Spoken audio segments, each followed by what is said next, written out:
The Mirror by Berdir Reens. The wind blew over the open plain, jostling the few trees within to move back and forth with the irritation of it. A young man in bright green turban approached the army and gave his chieftain's terms for peace to the commander. He was refused. It was to be battle, the Battle of Ain Kolur. So the chief Iembez had decreed his open defiance, and his horsemen were at war once again. Many times the tribe had moved into territory that was not theirs to occupy, and many times the diplomatic approach had failed. It had come to this, at long last. It was just as well with Mindothrax. His allies may win or lose, but he would always survive. Though he had occasionally been on the losing side of a war, never once in all his 34 years had he lost in hand-to-hand combat. The two armies poured like dual frothing streams through the dust, and when they met, a clamor rang out, echoing into the hills. Blood, the first liquor the clay had tasted in many a month, danced like powder. The high and low battle cries of the rival tribes met in harmony as the armies dug into one another's flesh. Mindothrax was in the element he loved. After 10 hours of fighting with no ground given, both commanders called a mutual and honorable withdrawal from the field. The camp was positioned in a high-walled garden of an old burial ground adorned by springtide blossoms. As Mindothrax toured the grounds, he was reminded of his childhood home.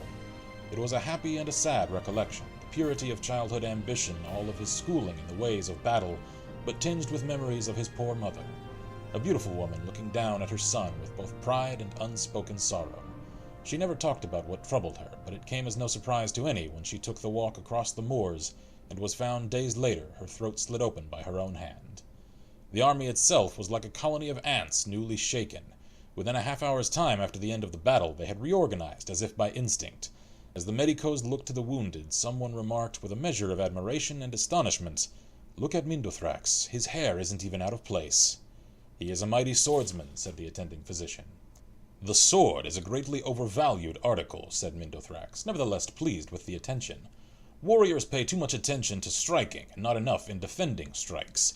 The proper way to go into battle is to defend yourself, and to hit your opponent only when the ideal moment arises."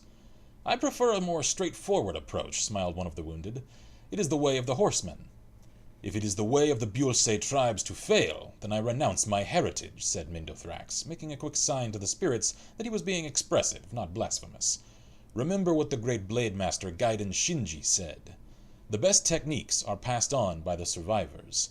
I have been in 36 battles, and I haven't a scar to show for them. That is because I rely on my shield and then my blade, in that order." "What is your secret?" "Think of melee as a mirror. I look to my opponent's left arm when I am striking with my right. If he is prepared to block my blow, I blow not. Why exert undue force?" Mindothrax cocked an eyebrow. "But when I see his right arm tense, my left arm goes to my shield. You see, it takes twice as much power to send force than it does to deflect it. When your eye can recognize whether your opponent is striking from above or at an angle or in an uppercut from below, you learn to pivot and place your shield just so to protect yourself. I could block for hours if need be, but it only takes a few minutes or even seconds for your opponent, used to battering, to leave a space open for your own strike." "What was the longest you've ever had to defend yourself?" asked the wounded man. "I fought a man once for an hour's time," said Mindothrax. "He was tireless with his bludgeoning, never giving me a moment to do aught but block his strikes. But finally he took a moment too long in raising his cudgel, and I found my mark in his chest. He struck my shield 1,000 times, and I struck his heart but once. But that was enough." "So he was your greatest opponent?" asked the medico. "Oh, indeed not," said Mindothrax, turning his great shield so the silvery metal reflected his own face. "There is he." The next day the battle recommenced. Chief Iembez had brought in reinforcements from the islands to the south. To the horror and disgrace of the tribe, mercenaries, renegade horsemen, and even some Reachman witches were included in the war. As Mindothrax stared across the field at the armies assembling, putting on his helmet and readying his shield and blade, he thought again of his poor mother. What had tortured her so? Why had she never been able to look at her son without grief? Between sunrise and sundown the battle raged. The bright blue sky overhead burned down on the combatants as they rushed against one another over and over again. In every melee, Mindothrax prevailed. A foe with an axe rained a series of strokes against his shield, but every one was deflected until at last Mindothrax could best the warrior. A spear maiden nearly pierced the shield with her first strike, but Mindothrax knew how to give with the blow, throwing her off balance and leaving her open for his counterstrike. Finally, he met a mercenary on the field, armed with shield and sword and a helm of golden bronze. For an hour and a half they battled. Mindothrax tried every trick he knew. When the mercenary tensed his left arm, he held back his strike. When his opponent rose his sword, his shield rose too and expertly blocked. For the first time in his life, he was battling another defensive fighter. Stationary, reflective, with energy to battle for days if need be. Occasionally, another warrior would enter into the fray, sometimes from Mindothrax's army, sometimes from his opponent's. These distractions were swiftly dispatched, and the champions returned to their fight. As they fought, circling one another, matching block for blow and blow for block, it dawned on Mindothrax that here at last he was fighting the perfect mirror.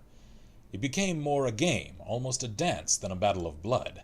It was not until Mindothrax missed his own step, striking too soon, throwing himself off balance, that the promenade was ended. He saw, rather than felt, the mercenary's blade rip across him from throat to chest.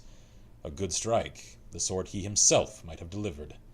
Mindothrax fell to the ground, feeling his life passing. The mercenary stood over him, prepared to give his worthy adversary the killing blow. It was a strange, honorable deed for an outsider to do, and Mindothrax was greatly moved. Across the battlefield he heard someone call a name, similar to his own.